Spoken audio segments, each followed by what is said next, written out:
Please welcome Ashley Judd, everybody.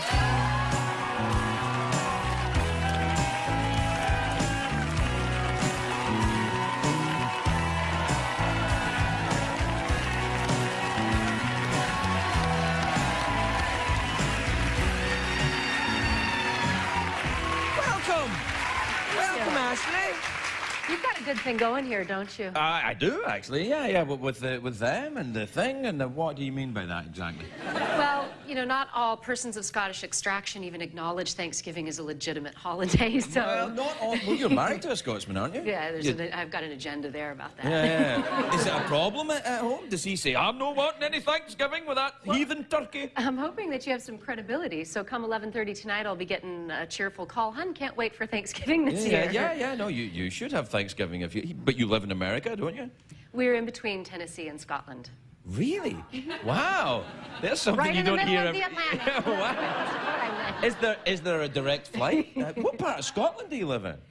And, you know, can't talk about it. Oh, right, okay, yeah. You know, because it doesn't mean a thing to people here, but all of those parasites over yonder who work. They have very bad press over there. Yeah, they're very, very nice. They make the American press look like really very, very civilized very nice. and smart. Lovely. Yeah, I know. Devoted to the truth. Why do you think that? Why do you think the Scottish and English press are so mean? I think it's because they have so many dailies that they're constantly looking for fodder to print, because otherwise they would run blank papers. Right, yeah, that probably wouldn't sell as well. Well, there's something like 27 papers every single day. Yeah, there's a lot of papers. So they need a load of crap to fill them in with. They do. And they don't mind writing it either. They just make stuff up. They make stuff out about you. I mean, I didn't know that you were living in Scotland, though. They've completely disabused me of the high school notion that there should be some verisimilitude of truth in the news. Oh, hello. Yeah. I like, what's the word again? Verisimilitude.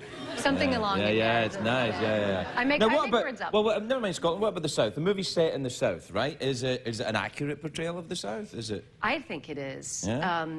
It was very important to Joey Lauren Adams, who is from North Little Rock. Who's been here? She's lovely. Yeah. And she directed the film? She wrote it and directed it. Wow, good for her. And I think that the movie's a really honest portrayal of one individual's experience in the South. What part of the South are you from? You're from the South, aren't you? My people are from eastern Kentucky, yeah. And I've lived in Middle Tennessee for a long time now. Right. I like it down the South. You've been to Arkansas. I like Arkansas. It's beautiful. It's lovely. Been to Ozark. Ozark's a nice town. It's got a nice catfish place there. Do you like the catfish? I love catfish. A bit tentacly. I like them to get the tentacles off before I go in. I try not to remember that my dad would fish catfish, and I would sometimes wake up to the sound of him pounding the head. It was awful. Well, he would take it home and wait until it woke up. Well, we lived on the Kentucky River. Yeah? And he would run lines, and that's how I would wake up sometimes. My dad ate my goldfish. You think is that right? He did. He'd be appalled if he thought I'd be talking. No, he didn't eat my goldfish. He would have, but he never did. No, he went to live on a farm. You have a farm, don't you? Mm-hmm. Any goldfish?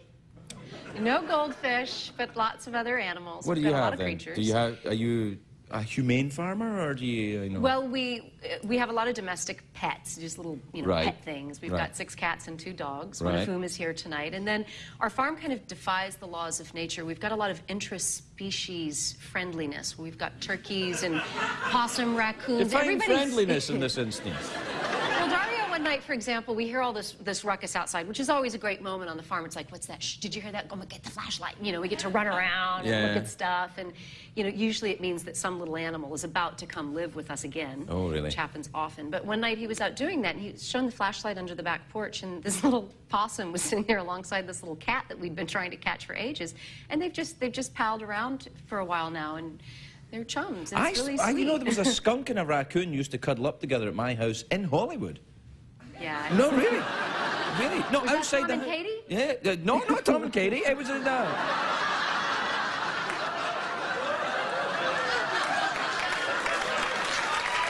I gotta come back here.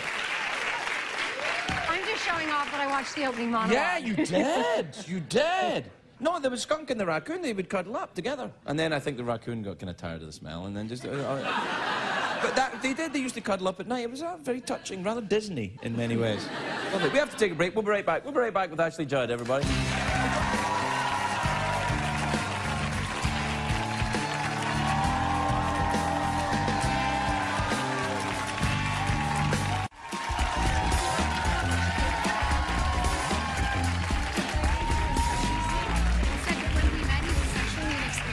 Hold on a second. As a way to kind of retaliate. Shut up, chatty Cathy. Welcome back, everybody. I'm here with Ashley Judd. We were just chatting about something that you can't know about, but whoa! So your family is originally Scots-Irish then, right?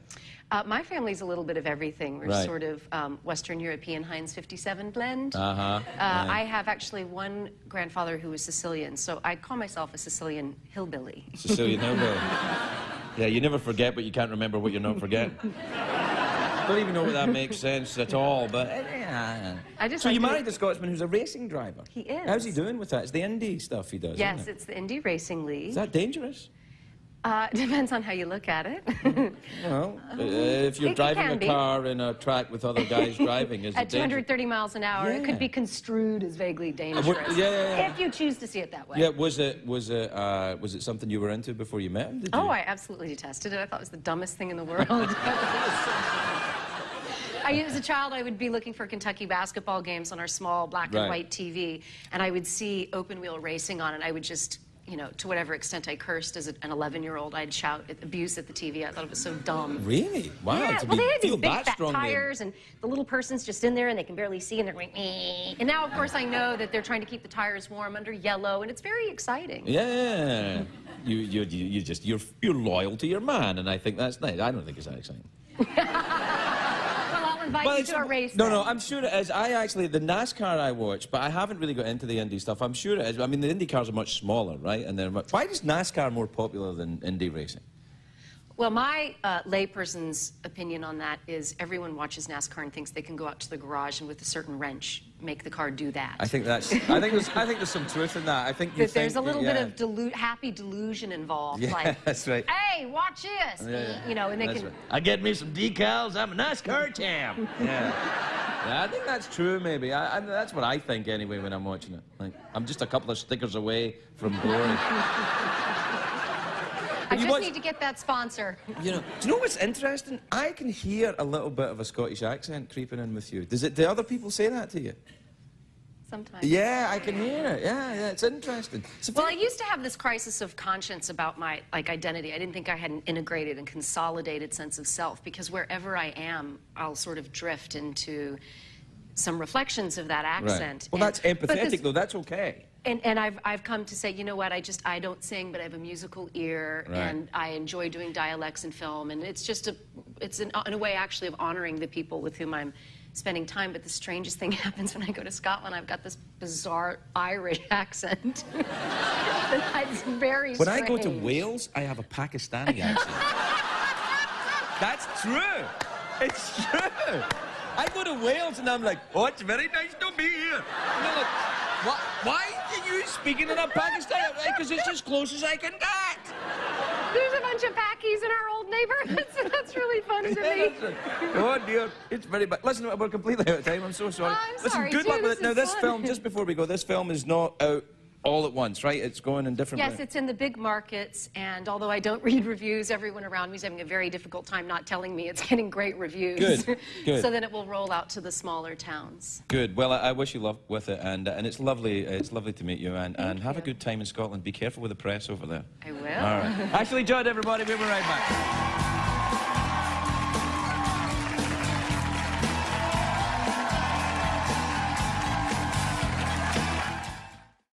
Guest has written a book, which is no mean feat, and I always think when someone's written a book that, you know, when someone has a movie, you show a clip, you see, but you can't show a clip of a book, so I always like to read a little passage. So here's a little bit from this book.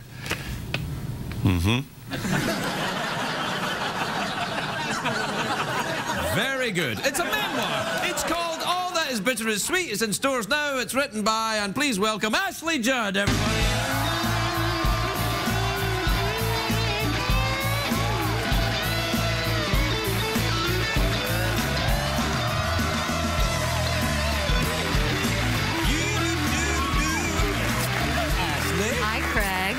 Terribly glamorous this evening, if you don't mind my saying so. You look very, very lovely indeed. Thanks very much. No, it's true. You probably heard that before. In this accent, too, because your husband's Scottish. Once or twice. Yeah.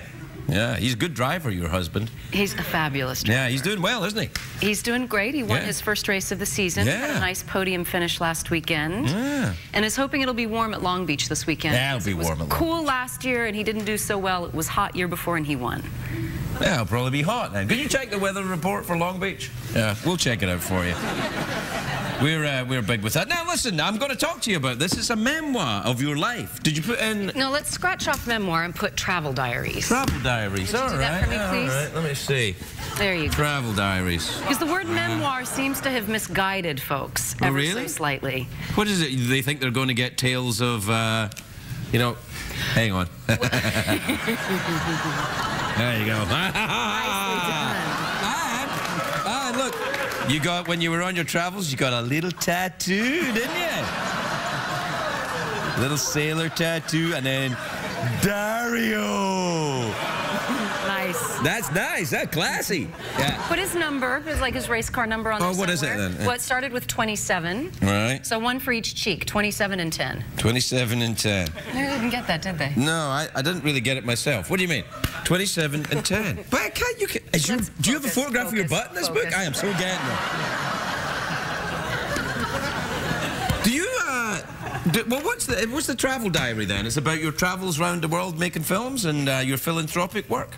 It's about the humanitarian work. I started in 2004 and have since been to 13 different countries in the global south, some of them multiple times, visiting slums and refugee camps, hospices. That must be very difficult. Makeshift schools. Yeah. Is it very difficult? Do you find it very depressing when you go to It's simultaneously shattering and life-affirming. And that's why the book is called All That Is Bitter and Sweet, which is taken from a 15th century prayer. And if I'm tapped into a power that's greater than myself, then that power does the work, and all I have to do is really suit up and show up. Right. Do you ever experience doubt in your faith when you see such suffering? I lose my faith every single trip. Right. I have the breakdown, but fortunately today, because I found a process that works for me, I know I'm going to have the breakthrough. I can't necessarily make it happen, and I can't accelerate the process, but as long as I have the confidence to call someone like Archbishop Desmond Tutu and ask for help. He's been here, Desmond Tutu. Reach out and use my tools. Then eventually,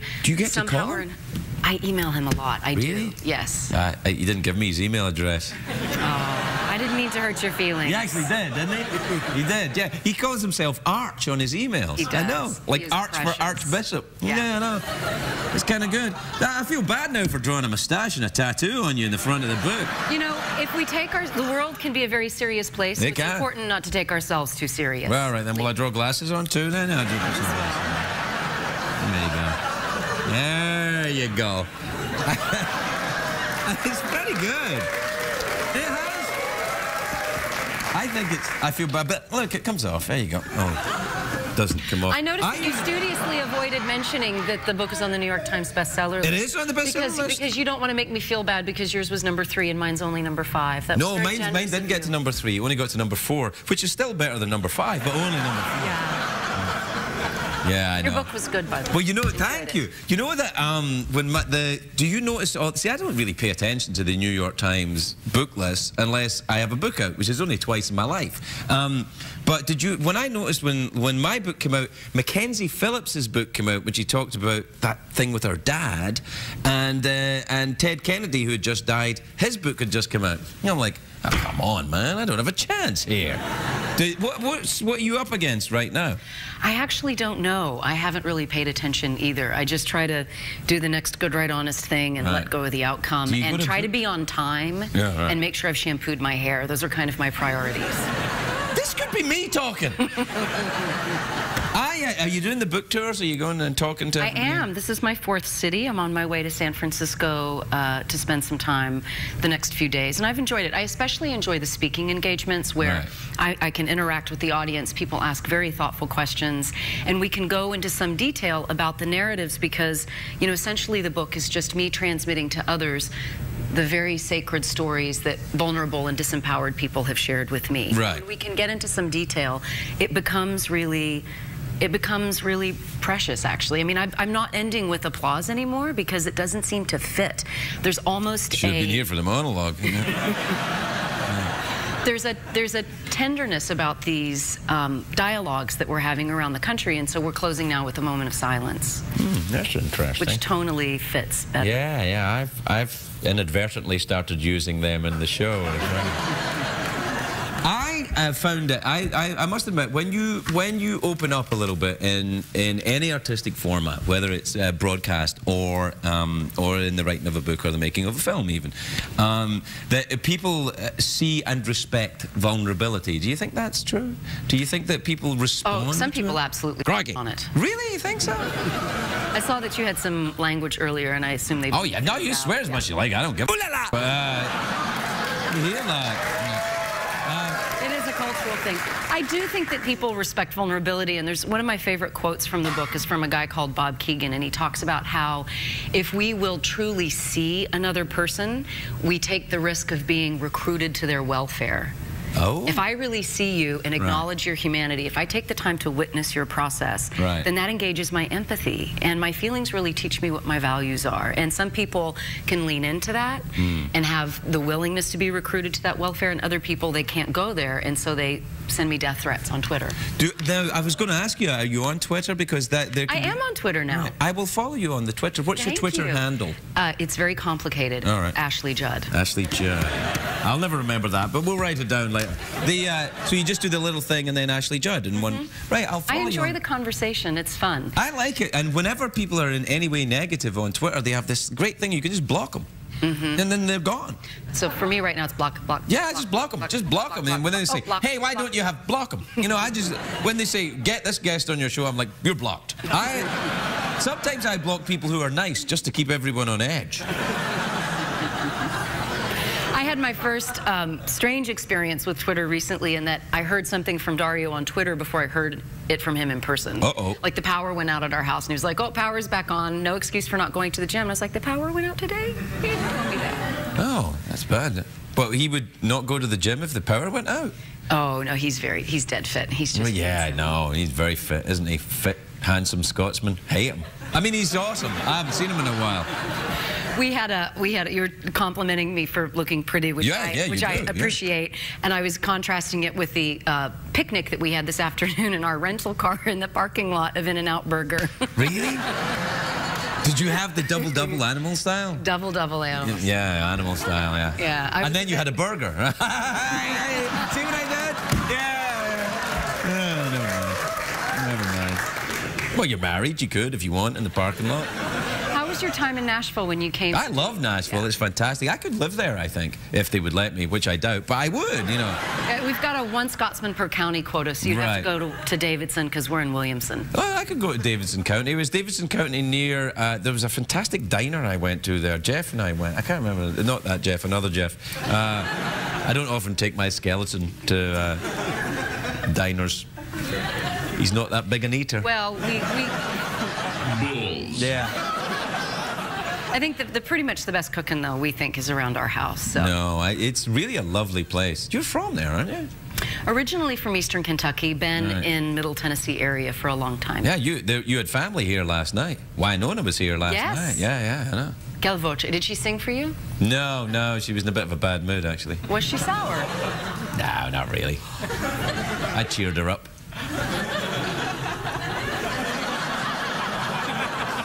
You know, with my chat. Try and spread the love a little bit, you know what I mean? Positive energy into the universe. Why not, I say? So, awkward pause or mouth organ, then? I think I want to try for the mouth organ. Okay, if you feel you can. I have no idea what I'm getting myself into, by the way, but I'll try to make the bolder choice. Yeah, I think it's all right. It's a, it's a sanitized and completely brand new. Yeah, this one is mine. This is the one I blow all the time, and you've had Billy Connolly on this show. Billy won the golden harmonica. There have been a few people won the golden. Billy Connolly won. Neil Patrick Harris won. The hustle and grind, I carve my path. Each step forward in aftermath. Dreams pulsate within, fueling my fire. With determination ablaze, I never tire. Day by day, I chase the gleam. In the labyrinth of life, I craft my scheme. I'll nurture my aspirations, let them thrive. In the symphony of ambition, I'll strive. rise up and showcase your might. Show them what ain't funny, say us take flight. We'll scale the peaks, reach the zenith's height. Together we'll ascend, never falter, never slight. In the face of adversity, we stand tall. With grit and valor, we heed the call. No setback too great, no hurdle too steep. We're the architects of our destiny, the dreamers who leap. So let's rise, let's soar, let's defy the limits imposed. Reach for the sky, with unity as our strength and courage as our guide. We'll conquer the horizon, side by side. And, a mouse was very excited by that. Huh? Hugh Laurie won, and somebody else won. So if you can play, you can win the golden harmonica. Yeah, Oprah. A 1, 2, 3, and.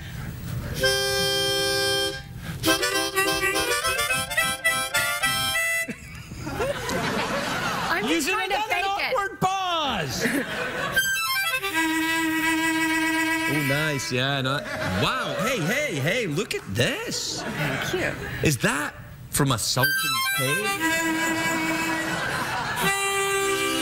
Look, just because you do that with your hand doesn't mean you can play. That's the last bit you do. You don't do that in your first day. That's for experts. I am just moving around. Oh, yes, the cupping. But make soulful eyes, like you mean it. Yeah, feel it, baby. It was good. I'm touched. Oh. I'm getting a Zamboni.